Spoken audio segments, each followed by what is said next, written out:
sejam todos muito bem-vindos a esse primeiro dia do Conecta BBC, que é um evento promovido pela BBC, que é a Associação Brasileira dos Bancos, de Bancos, e temos o apoio das empresas da Vivatech, alguns parceiros importantes, a Vivatech, BibChain, a BIP e a Núcleo. Bom, eu sou Raul Moreira, eu sou diretor técnico da BBC e presidente do Conselho de Administração do Banco Original. E no dia de hoje, nós estamos montando aqui uma programação de painéis online que traz aí uma série de debates sobre inovação e os rumos do setor financeiro em diversas frentes. É uma programação bastante extensa no dia de hoje.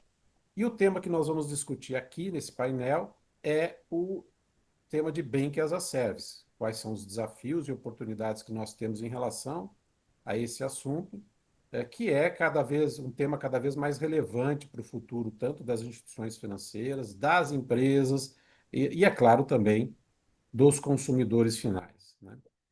Durante o painel, vocês podem enviar uma série de perguntas pelo chat, e nós vamos selecionar algumas delas que podem, para trazer aí a discussão para os nossos convidados. E lembro que essa live está sendo gravada e ficará disponível, inclusive a partir de amanhã, no canal da BBC do YouTube. Aí sim, para que todos possam rever e compartilhar os conteúdos debatidos com mais calma, né? Bom, para fazer toda essa conversa, nós temos aqui um time de especialistas de alto nível, né, que vão nos ajudar a entender melhor o contexto aí e as reflexões que a gente quer debater com todos vocês, né? Então, para enriquecer essa nossa conversa, nós temos a participação aqui do Carlos Benites, que é o CEO da BMP. Bom dia, Carlos. Muito obrigado aqui pela sua presença.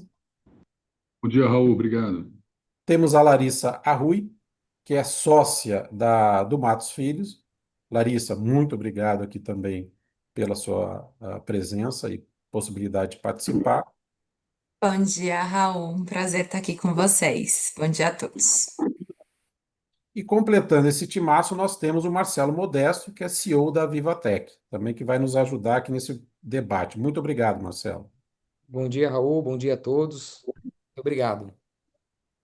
Excelente. Bom, feitas as apresentações aí do nosso time, eu gostaria de iniciar esse bate-papo e falar que aqui nós vamos debater alguns blocos, alguns contextos muito importantes. O primeiro deles é sobre a possibilidade de regulamentação do Bank as a Service, que inclusive foi divulgado pelo Banco Central como uma das prioridades para esse ano de 2025, né?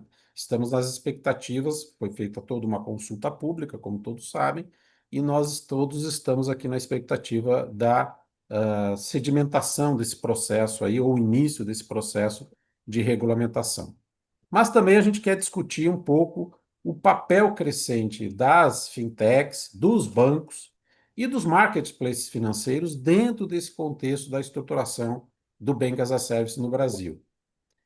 Vamos também passar aqui rapidamente uma breve visão da consulta pública 108 de 2024, que depois teve um prazo prorrogado, mas ela foi muito importante porque ali ela já deu a base do processo de discussão de regulamentação do Bank as a Service no Brasil, mas também vamos falar um assunto que todo mundo quer debater, que está em voga, que realmente a gente demonstra bastante atenção em relação a isso aí, que são as questões relacionadas aos riscos cibernéticos aí que foram percebidos e também a necessidade de nós desmistificarmos o cenário atual em relação ao Banking as a Service. Bom, para isso, nós vamos começar um bloco aqui para debater um pouquinho sobre regulação e todas as nossas expectativas que nós temos em torno desse processo de regulação. E eu queria começar com a Larissa. Eu queria que a Larissa aqui nos ajudasse a relembrar quais seriam os pontos mais sensíveis da consulta pública 108, realizada pelo Banco Central, especialmente olhando pelas visões de governança.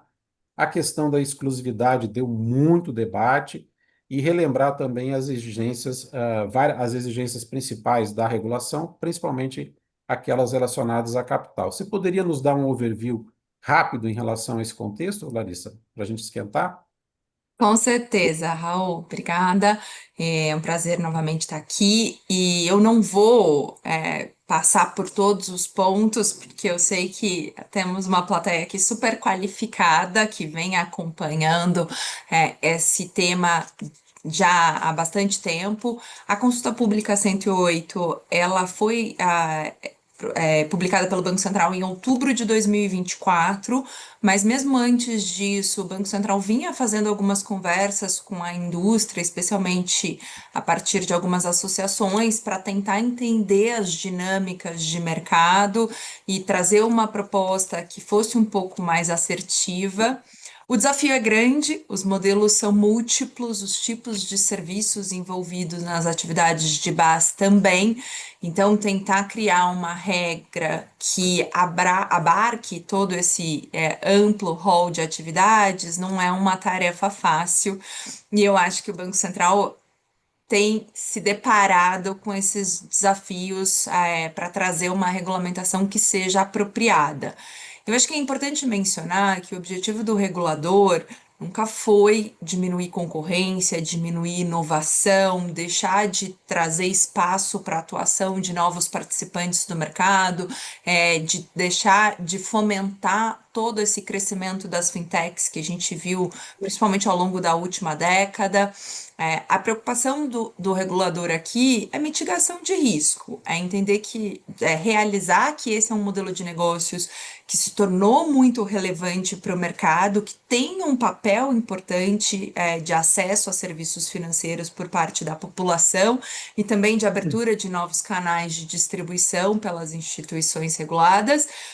Então, o que eles estão trazendo aqui é alguns parâmetros para assegurar que o serviço seja prestado da melhor forma e que com isso a gente garanta a segurança, a solidez do mercado financeiro e de pagamentos e a própria promoção da eficiência e da competitividade. Então tem um olhar, né, muito forte para a parte de mitigação de riscos nessa consulta pública.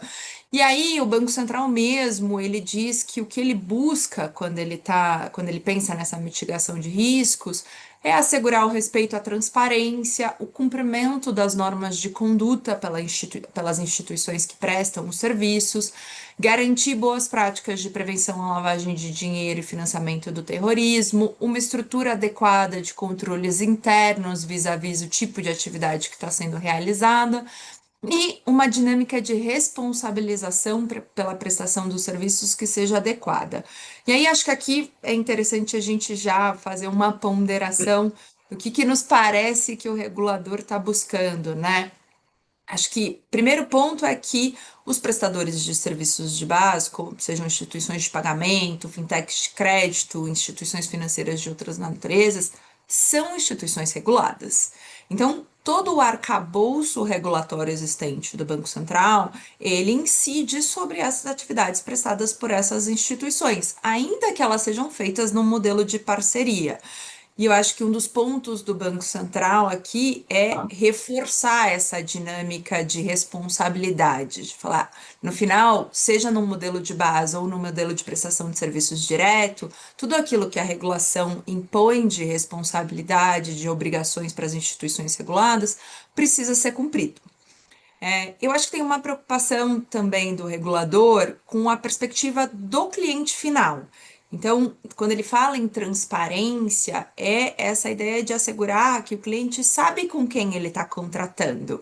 Então, ele vai ter, isso fica muito claro na proposta de consulta pública, que existem duas relações existentes, nesse modelo de negócios. Uma relação do cliente com o próprio prestador de serviço de base, que é quem tem a capacidade de prestar o serviço financeiro de pagamento, e uma outra relação que é com o tomador de serviço de base, que pode ser um varejista, pode ser uma empresa de e-commerce, pode ser uma outra instituição regulada. mas acho que a consulta pública também tem muito dessa preocupação de que o cliente saiba com quem ele está contratando e de quem está prestando o serviço se assegure de que esse cliente não vai ficar desatendido. Então, às vezes, o contrato de base termina, você tem um movimento de trocar de parceiro ou internalizar as atividades, são movimentos absolutamente naturais do mercado. O que o Banco Central não quer é que o cliente final acabe desatendido porque essa relação de parceria de alguma forma se transformou ou deixou de existir. Então, acho que o ponto principal aqui é que o objetivo é aprimorar o modelo que existe no mercado, não, acho que não regredir, não restringir, não acabar com esse modelo que realmente é muito, muito relevante para o nosso mercado.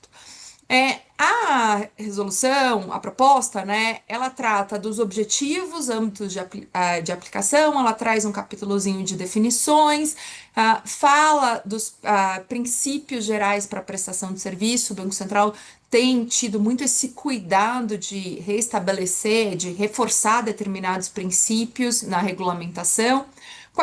Quais são os escopos dos serviços? E aqui também acho que vale a gente dar um duplo clique, porque ele envolve muito claramente serviços de abertura, manutenção de contas de depósito de pagamento, os serviços de pagamento de emissão de moeda eletrônica, instrumento de pagamento pós-pago e credenciamento, oferta e contratação de operações de crédito, e ele tem lá um itemzinho que a gente chama de catch-all, né? Outros serviços que venham a ser regulamentados assim pelo Banco Central.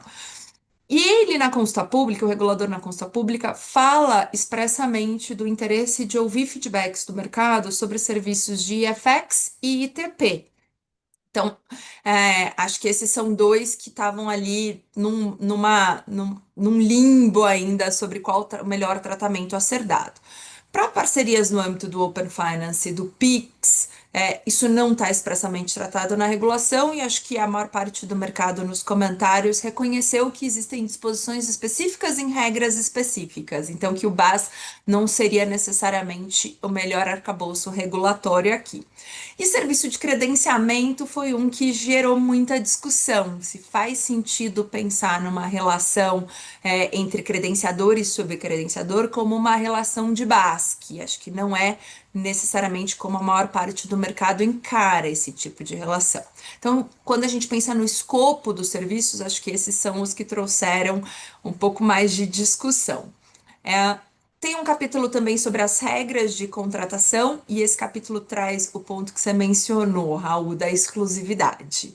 E aqui a gente sabe que a preocupação do regulador estava muito relacionada a conheça seu cliente, prevenção à fraude, prevenção à lavagem de dinheiro e financiamento do terrorismo, mas talvez ele tenha mirado no que ele viu e acertado no que ele não viu, porque quando a gente traz exclusividade para esse modelo de negócios, a gente muito provavelmente pode fechar a porta para competição, para inovação, até para a segurança dos tomadores. Quando a gente pensa num e-commerce que contrata alguns serviços, se o prestador dele tem um problema de disponibilidade dos serviços e ele não tem um backup, isso pode trazer um impacto enorme para o negócio.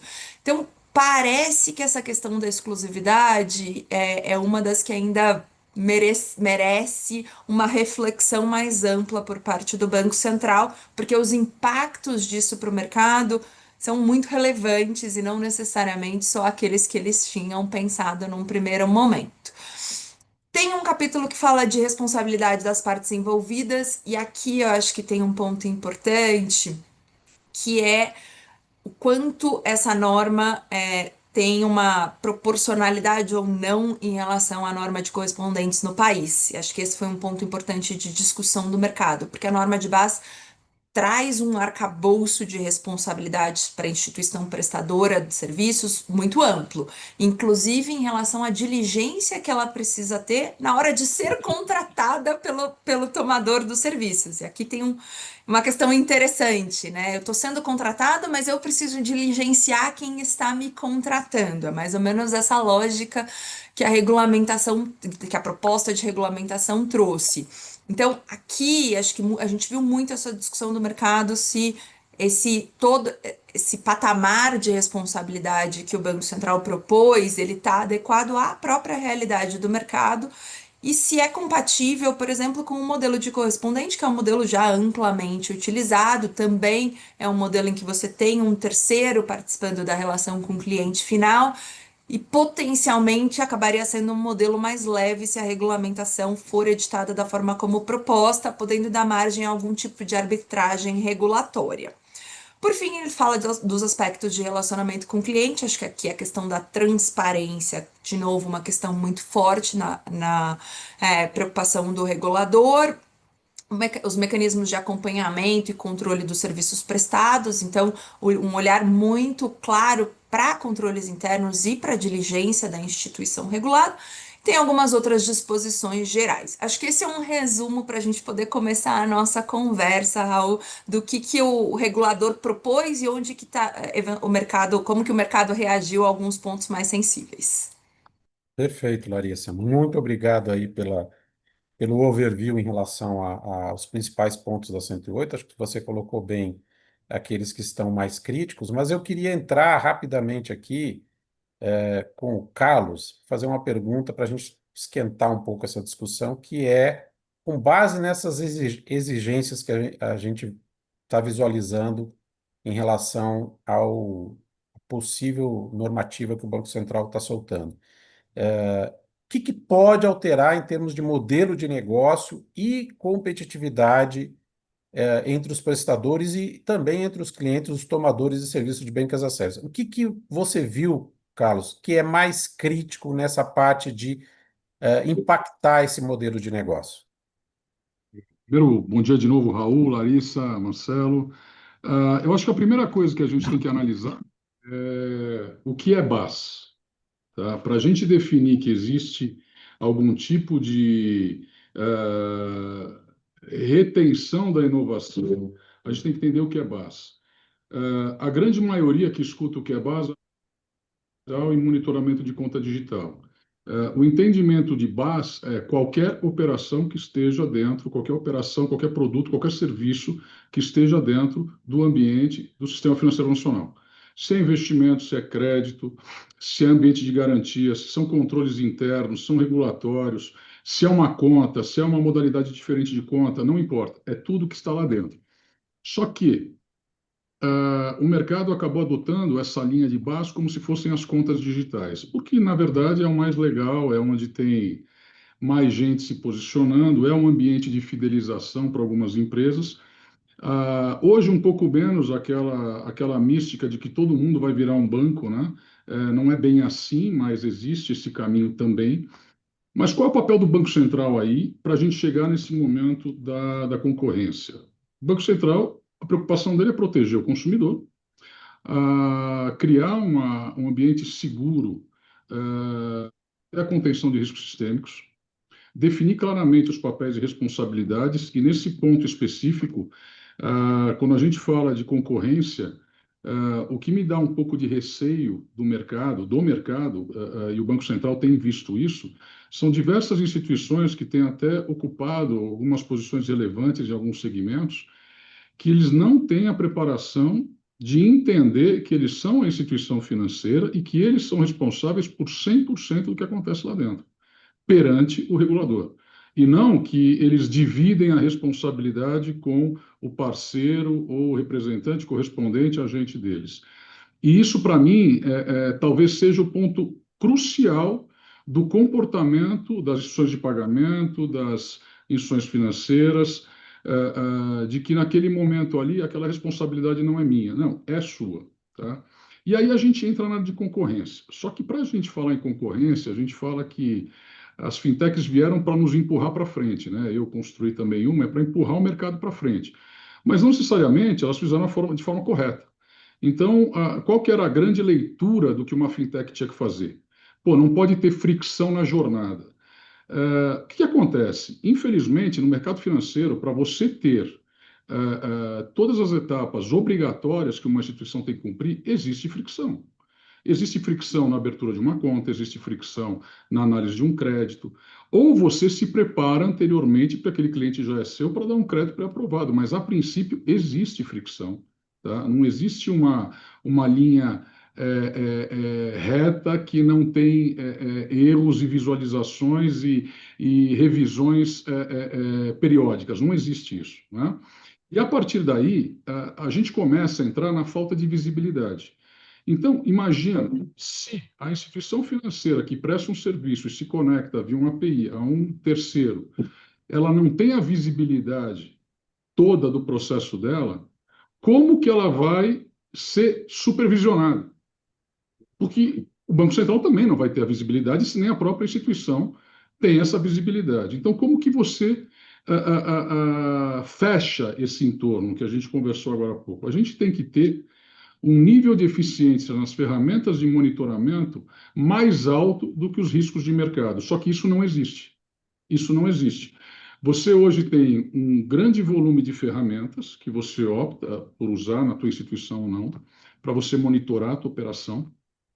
E em cima disso, você continua tendo algumas portas abertas. E dependendo do segmento que você está, você vai criar modelagens estatísticas para poder fechar o máximo que você puder aquilo. Mas as ferramentas sempre vêm depois do problema, né? Então, quando a gente fala em concorrência, a gente tem que falar de players que andam na mesma linha. Então, ele vai atuar com um PL de 500 milhões de reais, um PL de 1 bilhão de reais, versus uma instituição que tem um PL de 1 milhão de reais. Isso daí é a concorrência desleal totalmente para a instituição que tem 500 milhões de PL. Primeiro, porque ela tem um custo operacional muito mais alto, ela tem um controle de risco muito mais alto, só que ela está concorrendo com alguém que não tem o mesmo nível de controle e não tem o mesmo nível de proteção. Então, talvez agora, na consulta nova de BAS, exista esse monitoramento para que se exija mais capital, se exija mais posicionamento das instituições, uma certificação. Aliás, na CP108, no meu material, eu tinha colocado a certificação, eu tinha colocado grupo de trabalho de PLD, eu tinha colocado tudo isso, mas no final acabou indo só recomendações. Mas o mais importante é entender o seguinte: as instituições menores, elas são extremamente necessárias no mercado porque elas empurram as maiores. Mas tem que existir um modelo de monitoramento para que eles possam competir, mas não prejudicar. Porque, a princípio, e aí eu estou falando talvez por ser o cara sentido no momento do que aconteceu conosco, mas isso já vem, essa discussão já vem comigo há mais de um ano. Se pegarem meus podcasts, pegarem meus speeches anteriores, eu falo que a minha maior preocupação sempre foi que eu tenho que mais me proteger do que correr atrás de novos negócios. Então, é muito, muito, muito importante esse lado. O Banco Central, ele está trabalhando, ele está em cima disso, agora muito mais, mas sempre esteve. E a grande preocupação sempre foi no caminho do dinheiro. Então, está muito mais focado em contas, não que o crédito não possa ter um problema, mas o grande problema está na movimentação de contas. Então, trânsito de contas, cumprimento de ordens judiciais, ambiente de ocultação de patrimônio. É claro, por exemplo, se você for comparar um banco tradicional com o Nubank, por exemplo, a estrutura técnica do Nubank é muito mais barata do que a estrutura técnica de um banco tradicional antigo, porque ele possui um legado extremamente pesado. E o Nubank construiu tudo numa linguagem nova, então então isso vai se equilibrar lá na frente. No caso de você disputar com uma instituição muito menor, você entra no risco de segurança, não somente de atendimento ou de não somente na qualidade do negócio, e sim na segurança da operação. Então, dentro disso, eu não tenho, eu sou contra a exclusividade, mas eu sou a favor da relevância da análise do mercado e das instituições tenham mais exigências no posicionamento delas de mercado, tá? Isso não quer dizer, porque bancos grandes, no nosso caso específico, tomaram também bola debaixo da perna. Só que não no mesmo percentual de tamanho dos menores. Então, o que acontece é o seguinte: você tem ali 0,3 de problema, 0,2 de problema, isso sempre vai acontecer. Agora, você ter 10% de problema, 20% de problema, isso não pode acontecer. E aí, você exigir que você não quer exclusividade no mercado, onde existe uma competição desleal, onde um investe e o outro não investe, aí eu sou a favor da exclusividade, sim. Entendi. O grande contexto aí, o resumo da sua fala é o desafio de como garantir maior robustez nos controles, nas exigências, na supervisão, sem afetar a competitividade, né? Mas tem pontos muito relevantes aqui em termos de evitar assimetrias entre os competidores e, ao mesmo tempo, a gente evitar que a gente tenha problemas das mais diversas ordens envolvendo questão de segurança cibernética, porque quando um elo dessa cadeia tiver, por algum motivo, mais frágil, é ali que nós vamos ter problema na saída do dinheiro nos eventos que a gente quer tentar evitar, né?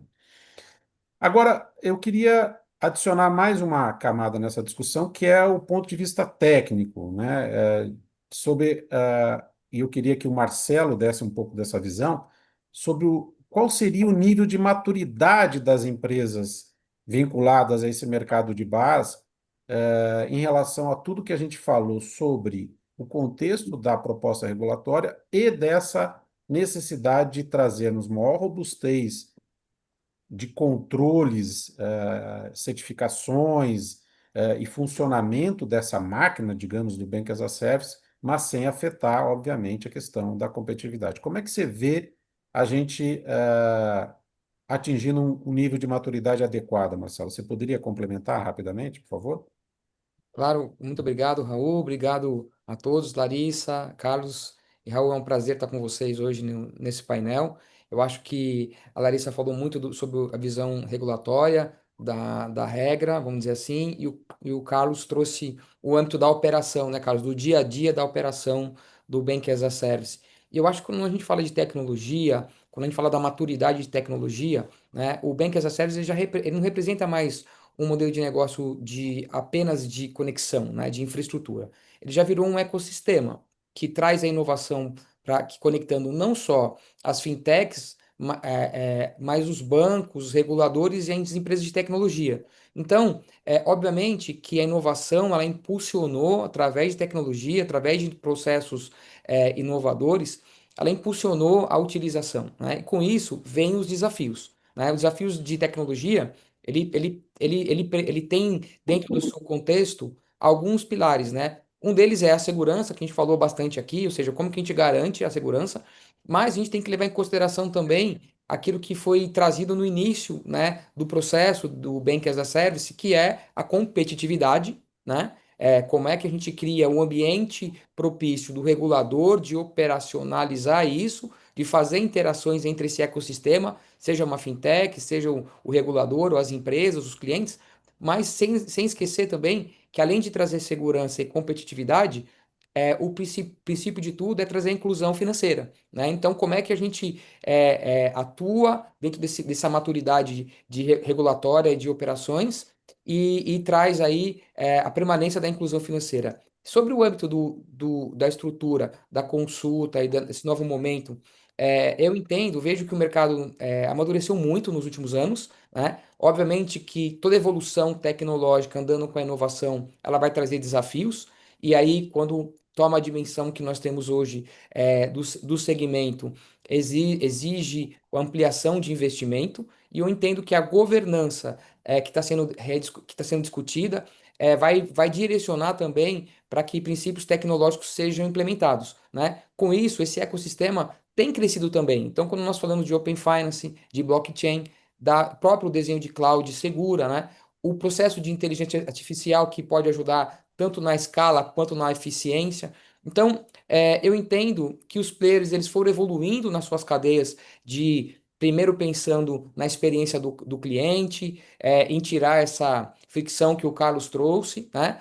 E eu entendo que o modelo da evolução da maturidade de tecnologia, eles ganharam robustez para escalar, dar o acesso a fazer a inclusão, e agora essa questão da governança, ela é um ciclo natural, né, que está sendo muito bem discutida e que vai permitir que com todas essas arquiteturas tecnológicas que têm se desenvolvido ao longo do tempo, a gente ganhe também essa eficiência para tratar temas de segurança, mas sem deixar a inclusão financeira de lado, né? Eu entendo que a maturidade ela vem avançando e uma revisão regulatória vai balizar para que a tecnologia caminhe em conjunto, não olhando só para o acesso, mas olhando para o controle. Então, a maturidade ela existe, ela segue camadas em etapas, eu acho que o Carlos trouxe muito bem. Você tem instituições fazendo inovação e fazendo bancarização, vamos dizer assim, em vários momentos, com vários tamanhos, né? O que eu entendo também, que ela também pode ser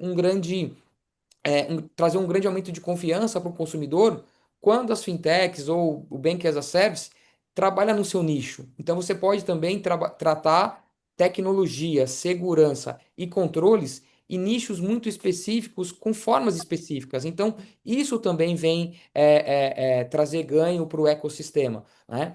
Justamente sobre essa ótica de eu consigo olhar melhor um controle de risco quando eu conheço bem o meu mercado. E aí, obviamente, o regulador ele vai trazer um pouco de como que você controla aquele mercado sobre uma ótica de regras mais padronizadas, né? E tecnologia ela não caminha sozinha, ela precisa caminhar com um processo e ela precisa caminhar com pessoas. Então, quando a gente trabalha tecnologia com novas diretrizes, eu entendo que as novas diretrizes vão trazer novas evoluções tecnológicas, mas eu entendo que a maturidade do Bank as a Service, ela é real, ela vem acontecendo, em virtude até do sucesso de toda a expansão que a Larissa trouxe muito bem no desenvolvimento do processo, da abordagem dela.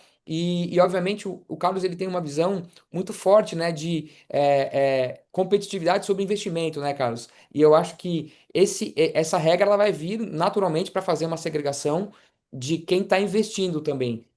A gente tem que originar novos negócios, mas a gente vai ter que investir em controle também, em segurança, e a tecnologia ela é uma ferramenta de apoio, né? Eu acho que esse é o ponto. Então a parte regulatória vai trazer uma ampliação desses controles e da necessidade do avanço de tecnologia. Então, na sua visão, a gente está evoluindo na maturidade, mas é lógico que a gente ainda precisa combinar ainda esses aspectos de governança. A regulação vai trazer muito sobre esse aspecto, mas também tecnologias e processos e pessoas para dar um passo a mais em relação a essa questão de melhoria e maturidade do Bank as a Exato. Service, né? Ainda existem lacunas, claramente, né? A Agora, tecnologia sozinho, né? isso. Ela não vai caminhar sozinha. Lógico. Eu só queria lembrar aos nossos ouvintes que eles podem, inclusive, usar o chat para mandar algumas dúvidas adicionais. Já existem algumas dúvidas, algumas não, muitas dúvidas sobre todo esse processo, e vocês podem registrar essas dúvidas no chat online sem problema nenhum. Mas eu queria aqui entrar um pouquinho mais na prática do que seriam essas medidas de reforço desse processo que a gente vem falando aqui de governança, e eu queria perguntar para o Carlos, que está aí na frente, aí no dia a dia, o que ele entende em termos de medidas práticas, de forma bastante resumida, em relação à questão de certificação, esse aspecto dos riscos cibernéticos, eventualmente garantias, como é que a gente pode reduzir todo esse processo de risco, né, ou amenizar, ou evoluir dentro desse contexto de risco, mas sem sufocar a inovação e a concorrência. Carlão, você podia ir mais assertivamente assim naquelas medidas que você vem defendendo claramente que sejam Uhum. implementadas? Perfeito, Raul.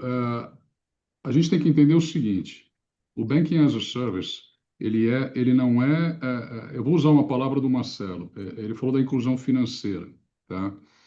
A gente tem que entender e dividir o que é inclusão financeira e inclusão bancária. São coisas distintas.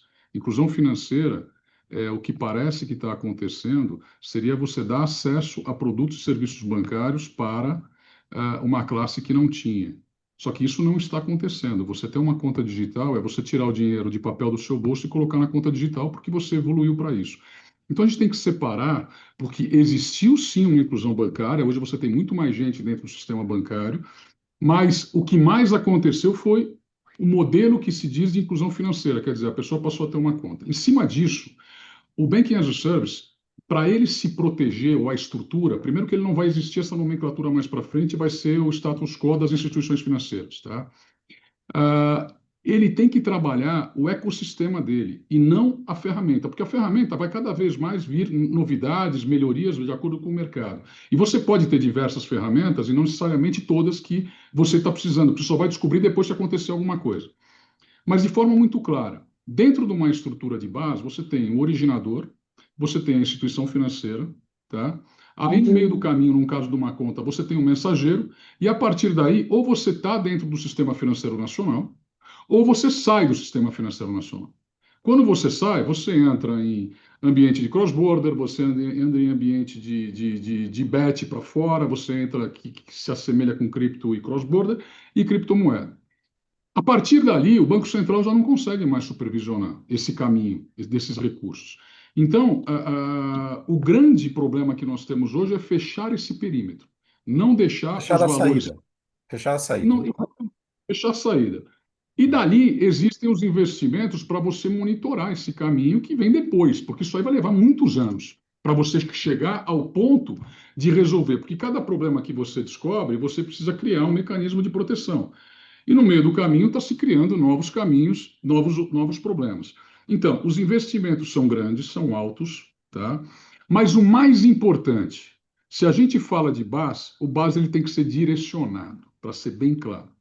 Você vai construir o BaaS para um grupo econômico, para um ecossistema, para um segmento específico, onde você vai trazer eficiência para o processo dessa cadeia, que um banco tradicional, com as regras tradicionais de porta da agência, porta do aplicativo, porta do internet banking, não conseguem fazer. Para eu dar uma analogia de algo que já vem acontecendo há muitos anos, você tem o cartão private label dos varejistas, né?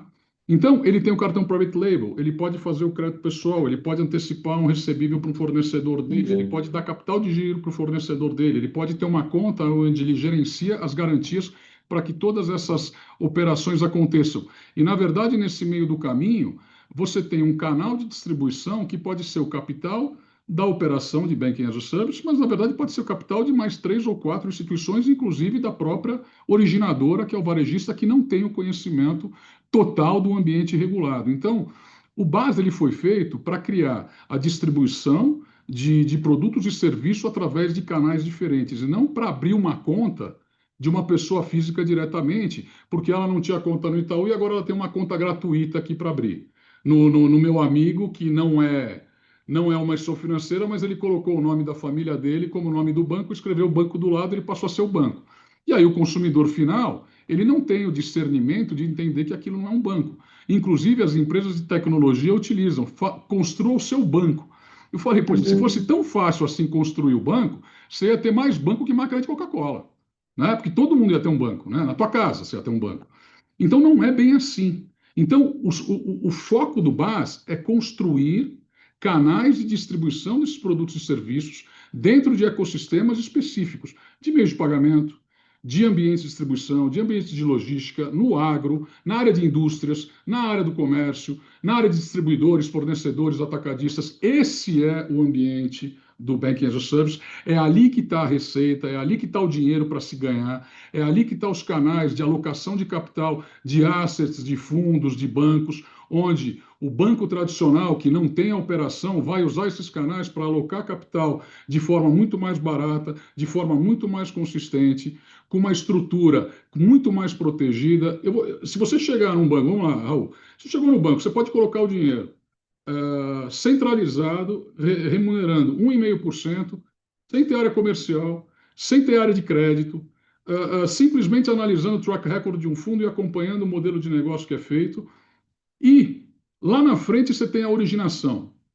Ou você empresta a 2,25, somando o IOF, né? E tem todo o custo da cadeia, né?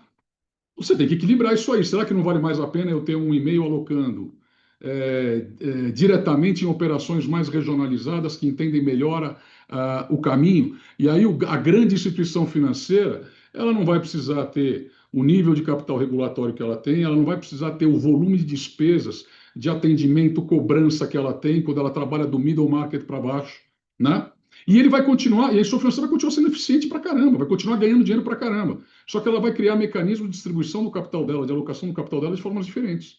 Então, isso é o BaaS. É você modificar o modelo de distribuição de produtos e serviços bancários, não de você facilitar o acesso para quem não deveria ser facilitado, né?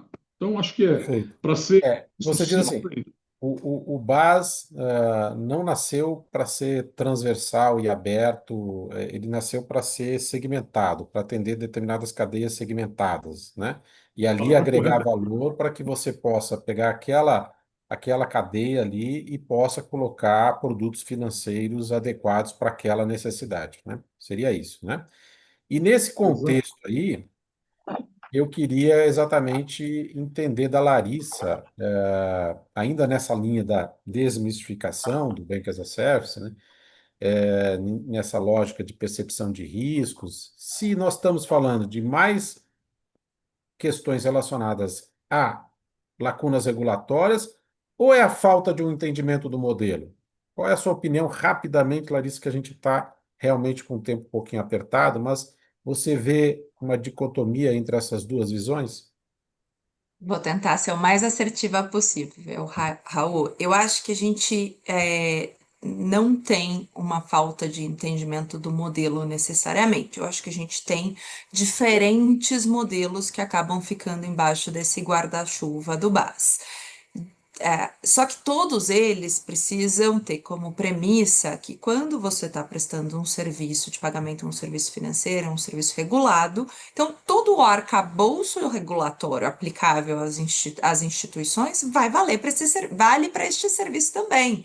Então, se você está prestando o serviço diretamente ou por meio de uma estrutura de parceria que te cria um novo canal, as regras são fundamentalmente as mesmas em termos de relacionamento com o cliente, de normas de conduta, de controles internos, de prevenção a lavagem de dinheiro, risco, e elas precisam ser devidamente observadas. Eu acho que onde a gente vê possivelmente um gap regulatório, e é um tema que o Carlão mencionou, tangenciou, eu vou resgatar, é quando a gente pensa nos capitais mínimos vis-à-vis o custo de uma estrutura de observância adequada. Eu acho que hoje os capitais mínimos para as IPs, para as fintechs de crédito, eles foram muito pensados para viabilizar entradas de novos participantes. E muitas vezes eles passam a ideia de que eles são suficiente. Só que montar uma estrutura adequada e robusta de controle, na maioria das vezes, para a maioria dos modelos de negócio, vai custar mais caro do que aquele capital mínimo. Então, acho que existe nesse aspecto específico, eu acho que hoje a gente vive um certo paradigma no mercado. Como é que eu não trago uma exigência de capital que é tão alta e inviabilizo novos entrantes, mas ao mesmo tempo eu não passo uma falsa impressão de que o custo de observância é um custo baixo, porque ele não é. E eu acho que isso que está no cerne das discussões que a gente vem tendo em relação a uma estrutura adequada de controles, de governança, de diligência, e possivelmente a regulamentação vai acabar subindo a barra nesse sentido. Perfeito, faz sentido. Na verdade, o grande desafio é você tentar buscar um equilíbrio em que a exigência de capital ela seja adequada ao nível de custos de observância, né? Que você realmente tenha ali instituições capazes de cumprir toda essa regulamentação, mas também você não pode criar barreiras intransponíveis aí para o processo da competição. Então, o equilíbrio em relação a essas duas dimensões aí é um ponto importante que realmente você está colocando, né? E aí eu queria que o Marcelo complementasse também rapidamente sobre a ótica de que a gente olhando para esse contexto associado, assim, é inegável que o sistema como um todo tem um aumento de risco, né? O sistema digital, o risco cibernético entrou na pauta estratégica de todos nós, né? Mas do ponto de vista técnico, o BaaS, ele traz maior risco associado à operação financeira desses mercados, ou isso seria uma verdade absoluta? Ou tem uma parte disso que realmente a gente precisa também desmistificar? Qual é a sua opinião, Marcelo? Eu acho que você está no mundo, Marcelo.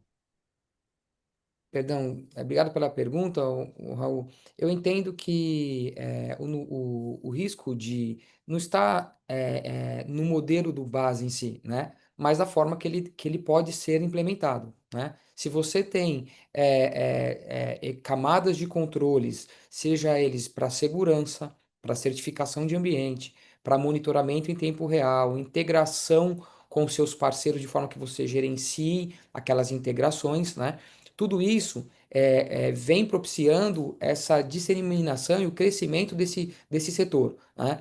Então, eu entendo que não é o base em si que amplia o risco, né? Os modelos que foram regulados, que estão em evolução pelo Banco Central, eles propiciam que você dê um maior acesso e permita essa evolução do BAS. Então, eu não entendo que seja o BAS, mas como ele é implementado e como é que ele vai andar na maturidade tecnológica. Porque, como a gente bem trouxe aqui, né, pelo Carlos, pela Larissa, a gente tem momentos do mercado que iniciou-se um fomento da operação, seja por capital, por forma de trabalho, por métodos, e eles foram se ampliando. Então, naturalmente, a tecnologia precisa evoluir para isso e os seus processos também, né? Eu acho que qualquer processo você tem aí um trabalho de exposto e vulnerável, quando a gente fala de risco, né? E fala sobre segurança. Então, existe aí uma vulnerabilidade natural dentro de cada processo que envolve tecnologia, mas a exposição ela vem da ampliação do seu controle. Quanto mais você amplia ele, mais você mitiga. Então, eu não entendo que ele seja, por si só, ele amplie o risco. Ele, na verdade, tem muito foco de como que ele é implementado e de que forma que ele é utilizado. Nós temos visto no mercado operações de sucesso, levando aí acesso, quando eu falei de acesso e inclusão financeira, né?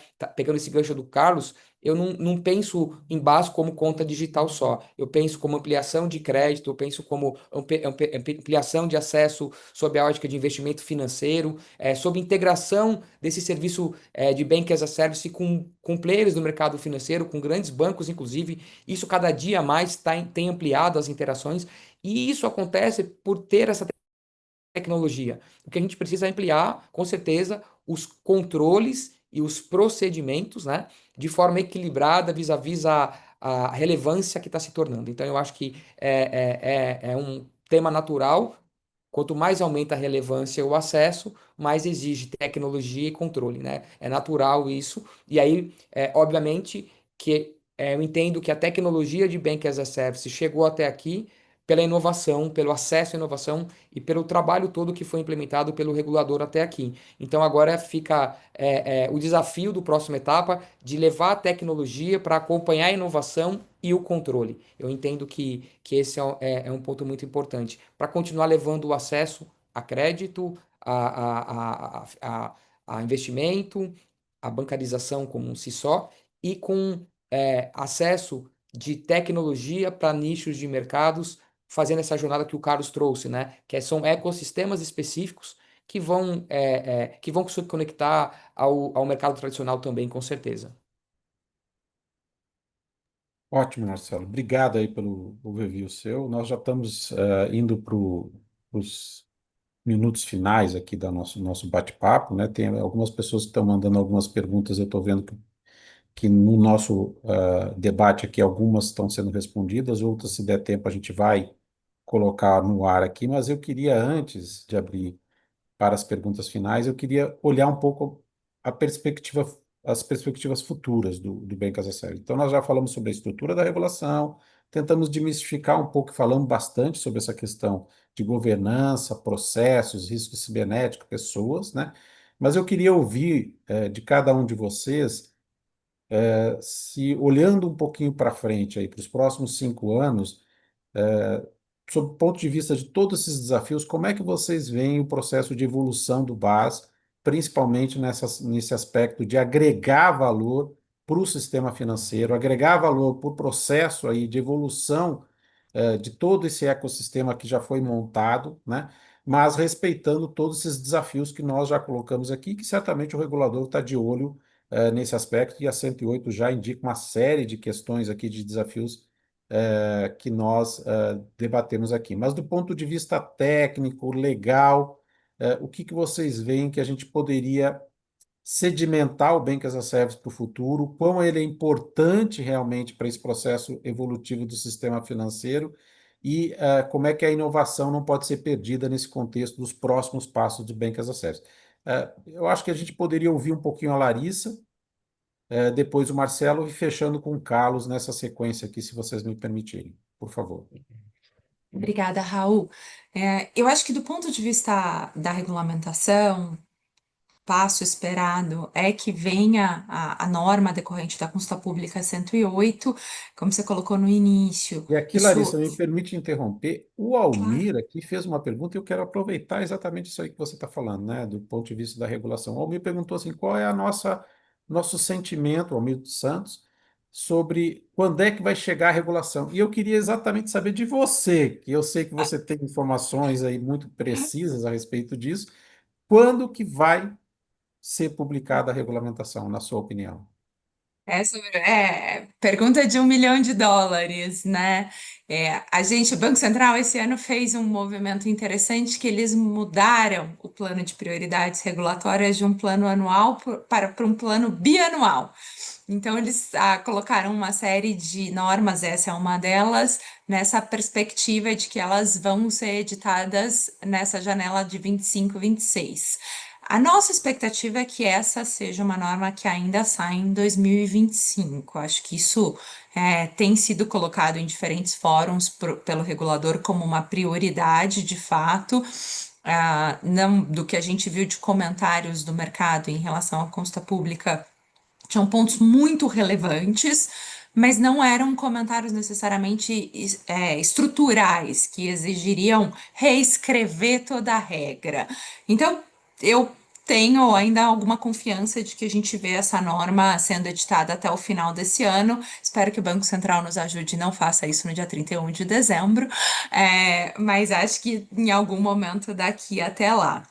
Voltando no seu ponto, Raul, eu acho que o que a gente tem de expectativa da perspectiva regulatória é efetivamente ter a norma editada e aí iniciar um movimento de adequação no mercado que vai naturalmente levar para uma governança, que eu acho que o Marcelo colocou muito bem, né, essa expressão, mais robusta para todos esses ecossistemas que envolvem a realização, a prestação de serviços no modelo de base.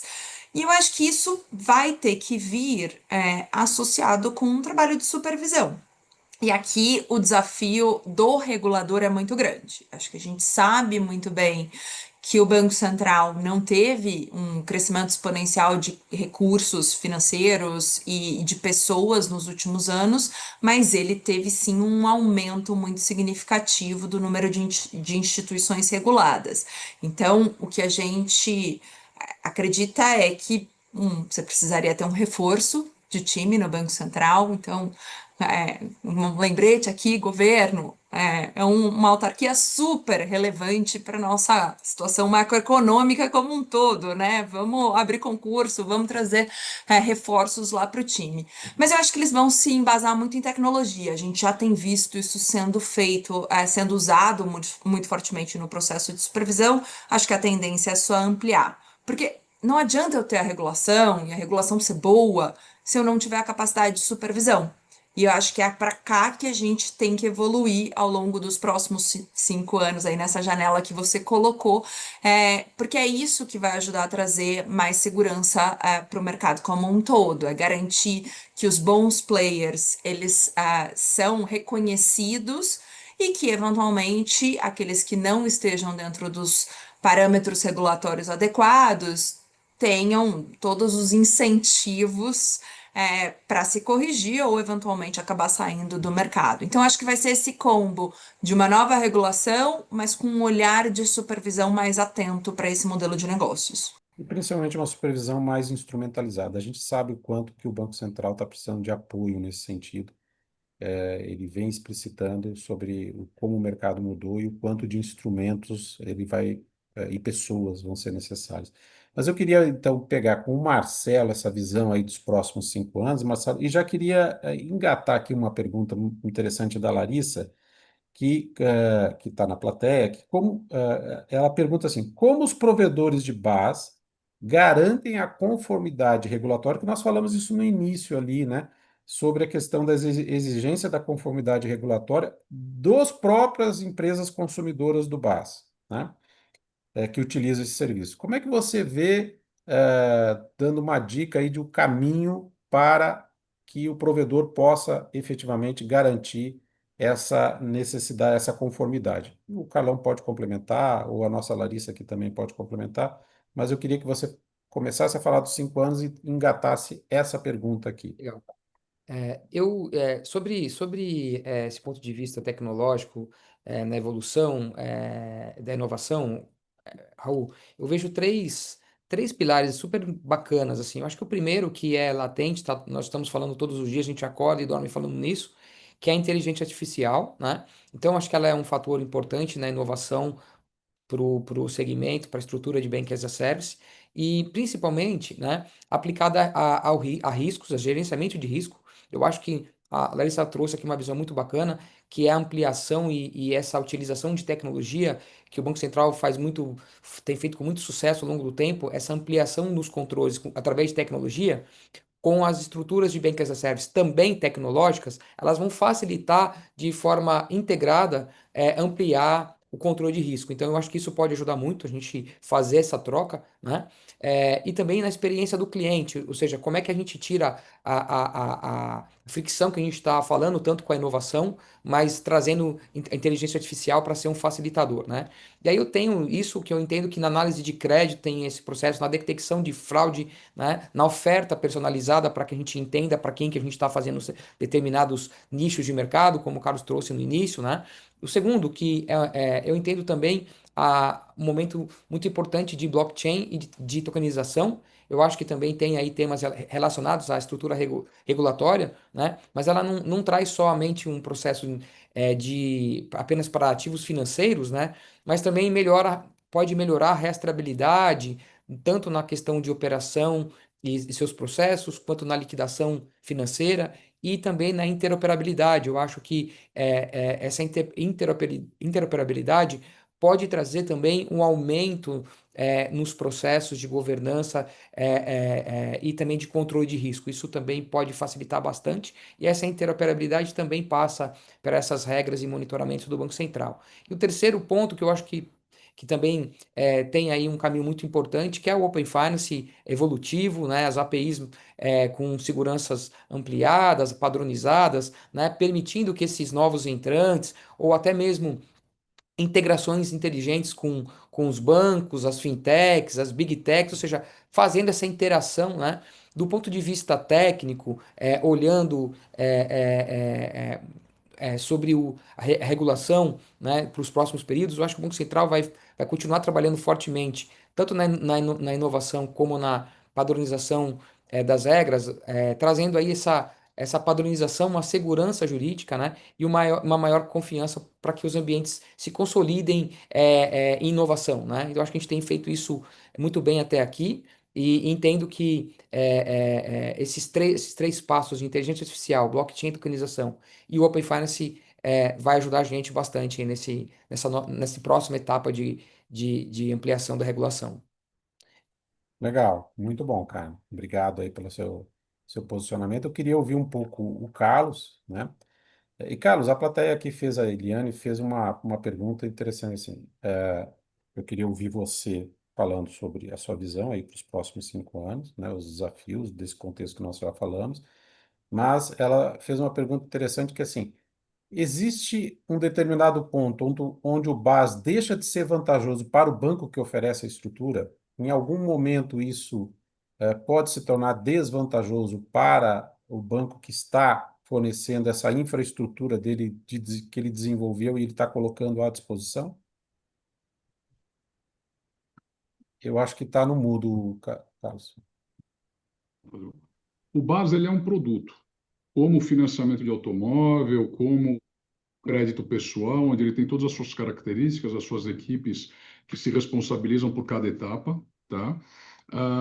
Então, ele tem que ser construído dentro da instituição para os segmentos e para a atividade que a instituição tem interesse em operar. Então, você tem um BTG, por exemplo, que ele tem a área de base dele, mas ele também opera outros segmentos. Então, ele tem um produto envolvido dentro do segmento. Tem outras instituições que fazem só base, porque encontraram aí um caminho de receita que, no negócio delas, no meio do caminho, como uma operação de crédito pessoal, uma operação de desconto duplicado, o sucesso devido e na operação de base estavam conseguindo ter uma receita maior, tá? Então não existe assim um conceito, vai depender muito dos investimentos necessários. Agora, se você for para mercado, como nós fomos, os investimentos são altos. E talvez se eu encontrasse esse mercado todo do tamanho que ele é, lá em 2016, quando a gente começou, na verdade a gente começou em 2013, mas não tinha essa nomenclatura ainda, né? A gente pensava em banco da montadora, né? Porque o objetivo é fomento de produtos e serviços para um segmento específico, uma empresa específica, um grupo econômico específico. Tá. Nesse caso, se você não tiver diversificação de produtos e diversificação de receita, porque você fala, pô, eu faço Pix. Tá, você vai ganhar 0,20 aqui, 0,30 ali e acabou. Não, você tem que usar essa ferramenta para criar um produto específico que facilite a vida e traga eficiência para os seus clientes, seus parceiros, para ao invés de você ganhar 0,20, você ganhar 1,50. Ninguém vai pagar 1,50 por um Pix que ele pode pagar 0,20 em outro lugar, 0,10 em outro lugar. Então, você vai ter que quebrar a tua estrutura em diversas partes para você atender com um canal só vários players dentro das próprias jornadas desses players. Então, existe um grande investimento para isso. Eu tive sorte que comecei a desenvolver isso dentro de um mecanismo de linguagem nova de desenvolvimento. Então foi muito mais simples do que para bancos tradicionais que precisam quebrar os alicerces que eles já possuíam para passar para essa nova fase. Agora, em termos de segurança, né, de previsão, eu acho que não vai existir mais o nome BAS, vai ser um produto qualquer, vai ser crédito pessoal através do meu parceiro, crédito pessoal através do grupo econômico e assim por diante. Então, essa é a minha visão de negócio. A distribuição do middle market para baixo vai ser feita através de canais de distribuição que talvez não sejam instituições financeiras ou que sejam instituições financeiras muito menores, tá? Como acontece nos Estados Unidos, você tem lá o First Bank of Wyoming, mas, na verdade, quem dá funding lá é o Bank of America. Né? Quem dá dinheiro lá é o Bank of America. Então, eu acredito que isso possa ser uma nomenclatura para o futuro, para você ter correspondentes regionais que sejam instituições supervisionadas também. Tá? Mas a forma de você proteger o mercado seria fechar o perímetro, realmente, da saída do dinheiro do sistema financeiro nacional sem o controle que existe hoje. E uma outra forma, que vai ter muita gente que não vai gostar de nada do que eu vou falar, mas instituições menores serem respaldadas por instituições S1, S2, S3.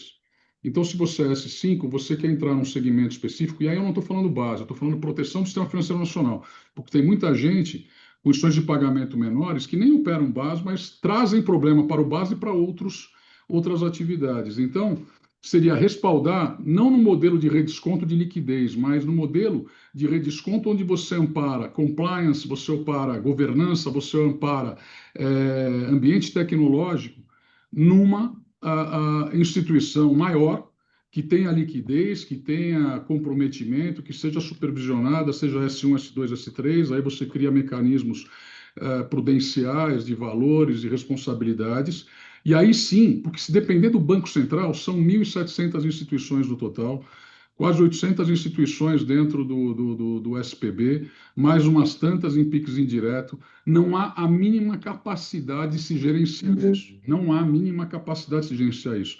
É necessário que o mercado financeiro se autorregule.